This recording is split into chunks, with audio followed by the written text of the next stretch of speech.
92.3 Amp Radio. The new 92.3 Amp Radio. It's your boy in the morning. Get ready. We have a very, very special guest in the building today.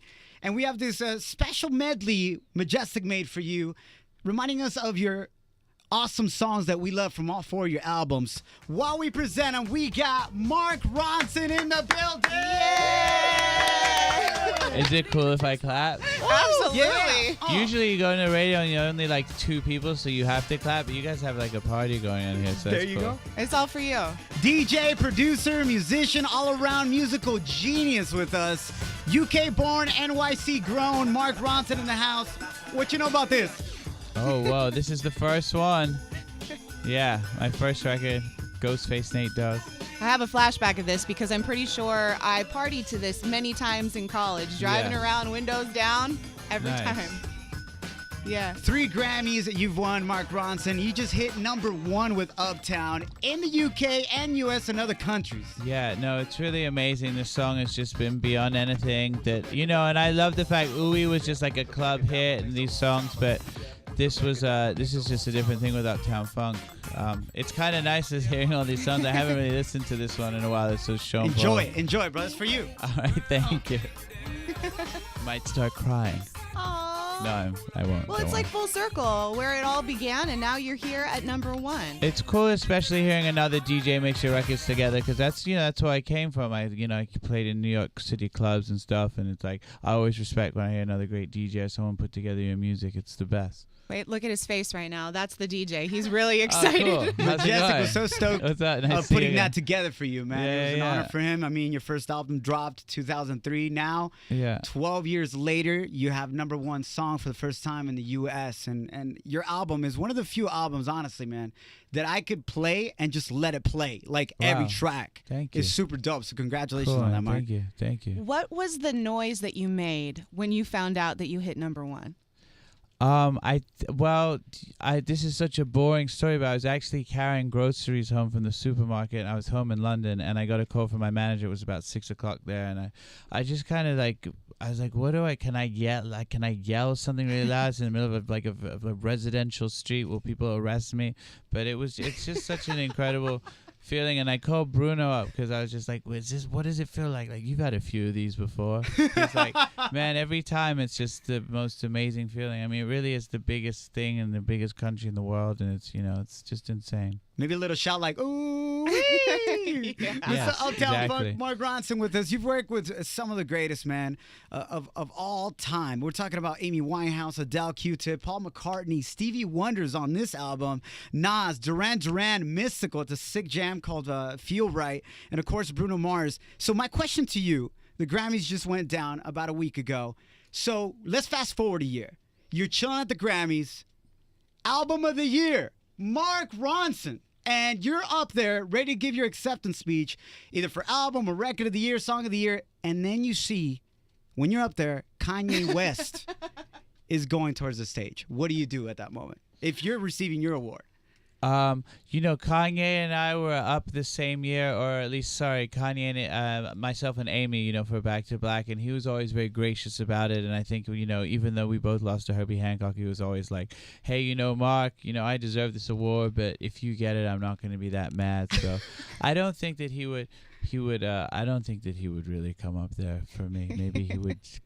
Maybe he'd give me a little talking to afterwards, but not on the stage. He let you off the hook for that one. I think so. I had known him for so long. I'd be surprised if he came up. But you never know. I mean, listen, it would be even amazing to be nominated for Album of the Year. So, yeah. You've worked with so many artists. So on your bucket list, who's another artist that's top of mind for you that Mark Ronson still needs to work with and make magic? Well, I guess the very, very top of it was always Stevie Wonder for me. And I can't even believe that, that he's played something on this record. There's tons of great new artists and people that I love, people like Drake and Kendrick Lamar come to mind, obviously, and then I love the idea of discovering new talent and finding new people. Like on this record, we took a road trip through the deep south up the Mississippi to go to churches and find a singer. Discovered this girl Kiane Starr, and so that's exciting to me as well. Who does that? Nina, who does that? Take a road trip and says, yo, not only am I working with Bruno Mars, the biggest male pop artist in the world right now, But then I want to go to the South, the dirty South, check out churches and see who we can find. And you found this beautiful girl right here. Let's take a quick listen. I love this song.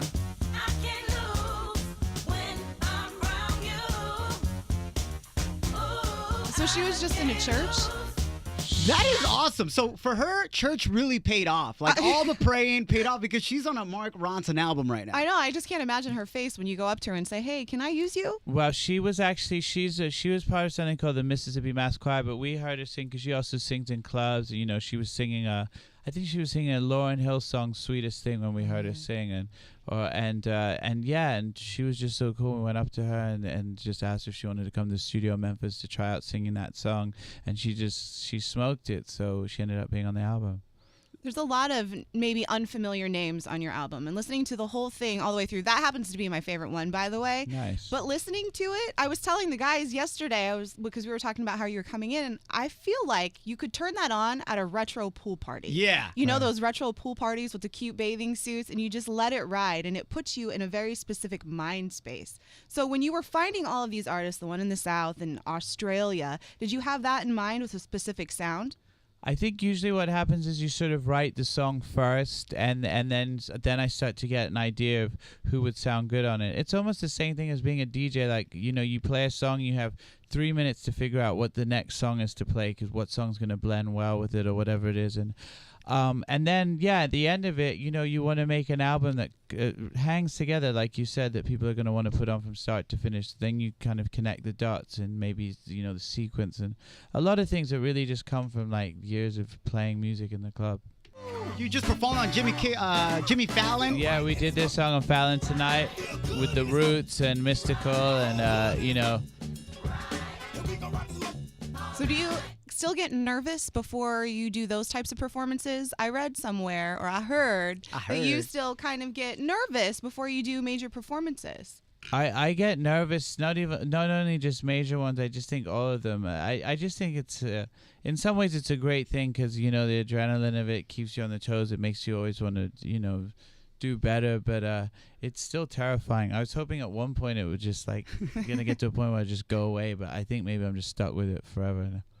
It sounds so depressing. No, but it's good though, right? You get that adrenaline and it almost forces you to just face it, and you just, it's even better. Yeah, it doesn't matter like if I'm, like last year I did a TED Talk, or if I'm playing for a little basement club with 200 kids, it's the same thing, you know. Just that split second before you go on, you're just like, you know, you have that feeling, but it's good.